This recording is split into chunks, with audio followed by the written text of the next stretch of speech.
Polémico, irreverente, provocador. Así es Federico Dorin Casar, líder de los panistas en la Asamblea Legislativa del Distrito Federal, quien a sus 43 años es la mano que mece la cuna de los 13 diputados a la Asamblea con los que cuenta el Partido Acción Nacional en la actual legislatura. El egresado en Administración de Empresas por el ITAM comenzó su carrera política en el 2000 y desde entonces ha ocupado cargos tanto en la Cámara de Diputados como en la de Senadores. A su paso por los máximos recintos legislativos, impulsó el desafuero de Andrés Manuel López Obrador cuando este era jefe de gobierno del DF, y años más tarde, el político blanquiazul causó revuelo por presentar una iniciativa que pretendía reformar la Ley Federal de Derechos de Autor en México.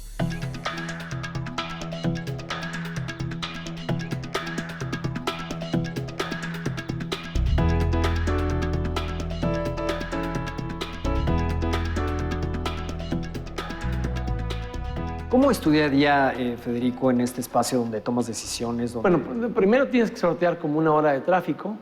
Ya que llegas aquí, pues te juntas en este salón, se juntan todos los diputados del PAN. El secretario técnico y el coordinador de asesores te exponen el orden del día y vas viendo qué puntos vienen. Algunos son dictámenes que ya vienen de comisiones, entonces el diputado o diputada de esa comisión lo explica al resto de los compañeros para ver si se sostiene ese criterio de la comisión o se cambia. Hay veces que alguien pudo haber votado en un sentido en la comisión y cuando llega al grupo se cambia el sentido. Y cuando los grupos apuntan cosas nuevas, cuando alguien va a presentar una iniciativa de ley o cuando hay el famoso punto de acuerdo, nos preparamos para el debate. A veces, aún estando todos de acuerdo, tienes que preparar un discurso para posicionar por qué estás de acuerdo en lo que vas a votar. Claro. Pero cuando estás en contra, pues tienes que preparar también los argumentos y todo eso lo organizas pues, en una hora y media antes de la sesión. Está bien bonito este lugar, Federico, pero dime aquí exactamente cuál es tu chamba. Primero defender a los que aquí vivimos, a los capitalinos, y después impulsar lo que el PAN propone para la ciudad. O sea, te subes a la tribuna y es donde ahí promueves las iniciativas de ley. Pero mucho del trabajo ni siquiera es en la tribuna, porque gran parte de lo que platicas o de lo que negocias es antes de subir a la tribuna. Si haces política, en la tribuna ya todo el mundo va a votar en el mismo sentido y casi no hay debate. Cuando hay debates, cuando no hubo políticas, cuando no te pusiste de acuerdo, cuando no le pudiste cambiar tal cosa a la ley, que yo no logré convencer al PRD o que el PRD no aceptó ceder a cambio de que votábamos a favor, pero si haces tu chamba, la tribuna es el último, digamos, el último capítulo de la película. Oye, Federico, pero tú tienes fama de aguerridón, de que no, de los que no te dejas, ¿no? Me acuerdo muy bien en esa época del Senado, donde incluso pues habías impulsado una ley que fue muy controvertida, toda esta que llevó tu apellido, de la ley Dorin, que tenía que ver con la regulación del Internet. Y que terminó siendo manoseada por troles y cibernautas del PRD, porque lo que yo proponía exactamente lo que ya pasó en Facebook. Si tú ves en Facebook, ya hay mucha gente que ha subido una leyenda que dice que autoriza, con base en los derechos de autor, a que tú puedas bajar las fotografías que pone en su muro. Y lo único que proponía la ley Doring era que para que yo pudiera bajar cosas, ya sea imágenes, audios o algo de internet, tuviera el permiso del titular de los derechos. Y pues no pasó nada con la gente que en Facebook ya publicó esa leyenda a petición de Facebook, y es lo que hubiera pasado si se aprobaba la ley Doring. Lo que pasa es que era ya un año electoral y el PRD, el PRI y el PAN le habíamos dicho que no a Calderón en un acuerdo comercial antipiratería, el famoso ACTA, pero los tres partidos le dijimos que no a Calderón y nos comprometimos a hacer una contrapropuesta. Sí. Yo redacté una y cuando fui con el PRI y el PRD se hicieron ojo de hormiga y no tuvieron los pantalones de sostener lo que le habían dicho ni al gobierno federal, ni a la industria, ni a los interesados en respetar el derecho de autor. Muchos de ellos eran actores y cantantes, no eran gente del gobierno, como Rayleigh Barba, que ya ves que ahora está pasando un poco difícil, pero eran los que nos iban a pedir que defendiéramos su talento. No hacíamos más que defender el derecho de autor, que a fin de cuentas pues, es tu talento que protege la ley. Claro, y por otro lado también se hablaba, bueno, de que tú te habías pirateado, más bien esa ley de la ley SOPA, ¿no? Que es un poco más a nivel internacional. Lo que pasa es que la ley SOPA contenía cosas más agresivas, pero como ACTA es un acuerdo comercial, lo único que se había propuesto de legislación era la ley SOPA. Y más que piratear me decían que era la versión mexicana o la versión azteca de la ley SOPA, pero era un asunto de contexto partidista o electoral. O sea, si lo hubiera presentado en otro año, la ley se hubiera podido haber discutido, analizado, y yo hubiese podido argumentar la ley en el Senado. Yo nunca tuve la posibilidad de explicarle la ley a nadie en el canal del Congreso porque el senador del PRI ni siquiera que me permitió a mí una sesión de trabajo para discutir la ley. ¿Cuál es la siguiente posición o silla o despacho que se te antoja? ¿Vas para la presidencia del PAN o de alguna manera quieres seguir como delegado? Mira, yo debo ser honesto. Yo soy más un cuadro de legislativo, un cuadro de las cámaras, que un cuadro de partido. A mí la parte de la dirigencia no es un asunto que me convoque. No me anima. No se te antoja. No. Si me ofreces eso de postre, mejor pido la cuenta. ¿Te sientes a salvo de la soberbia que a manera de lugar común casi siempre recae en la política mexicana? Ayuda mucho ahora el Twitter y otras herramientas para poner los pies en la tierra. Antes sí era más fácil, porque te creías que lo sabías todo. Cuando tú ganas una diputación o un senado, cuando yo gané el senado tuve más de 1.200.000 votos.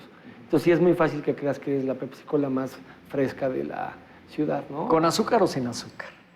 Sin azúcar, ¿no? Pues, ¿Con IVA o sin IVA? Pues ojalá y sin IVA.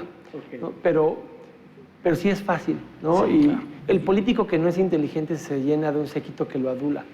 El político que es inteligente se llena de un staff que lo complementa. Pero te ayuda mucho el Twitter a poner los pies en la tierra, porque también como político puedes perfectamente rechazar alguna de las opiniones.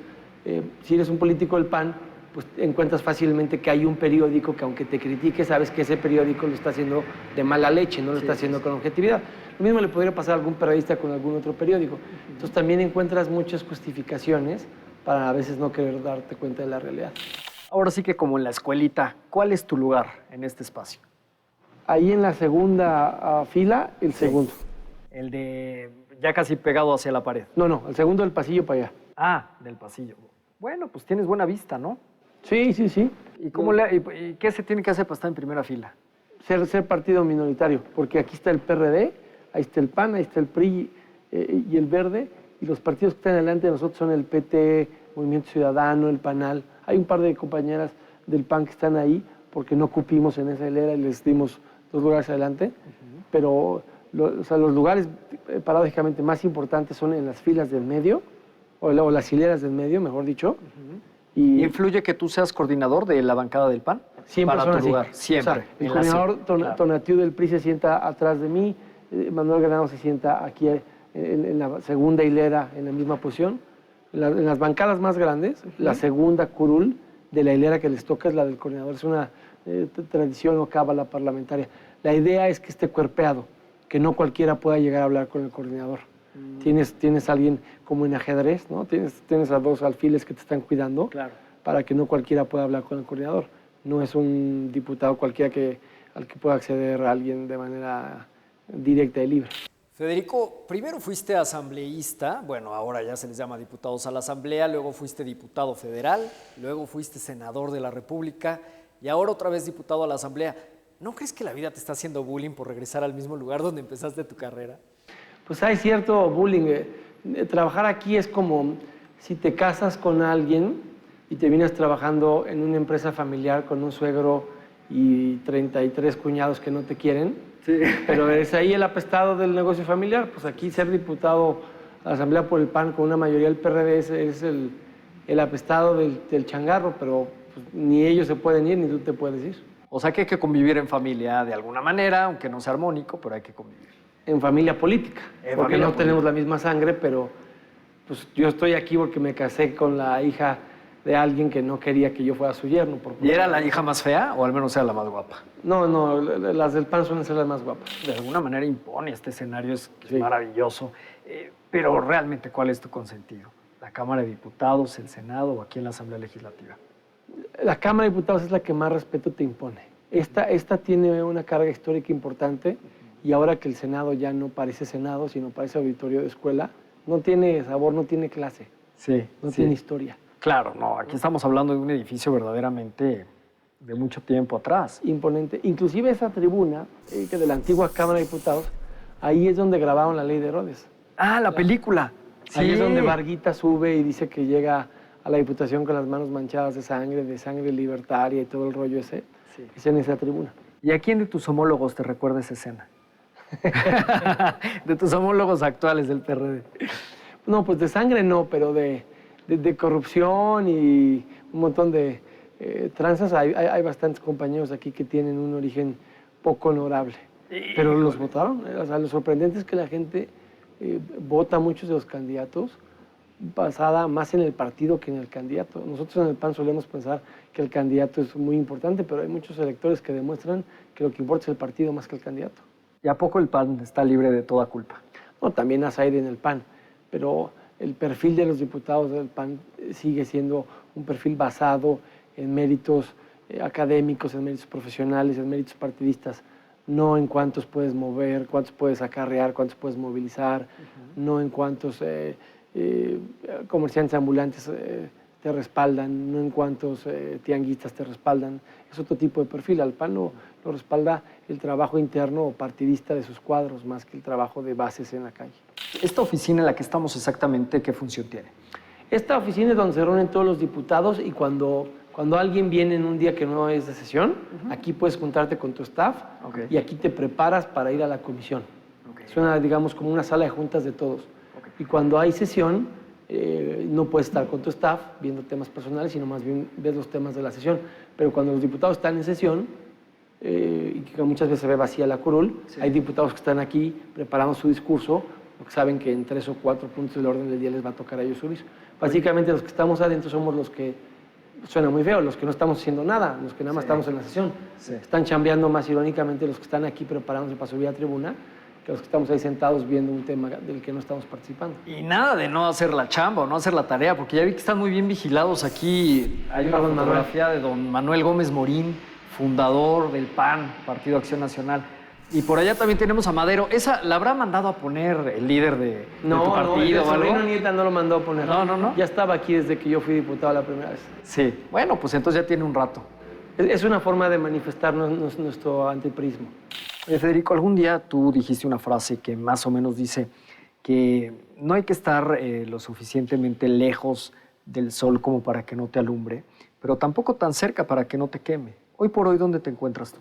Me encuentro como la Tierra, en un tercer anillo, lejos del sol, pero alumbrado. Y esa frase es un consejo que debo reconocer, es un consejo que me dio a mí Diego Fernández Ceballos.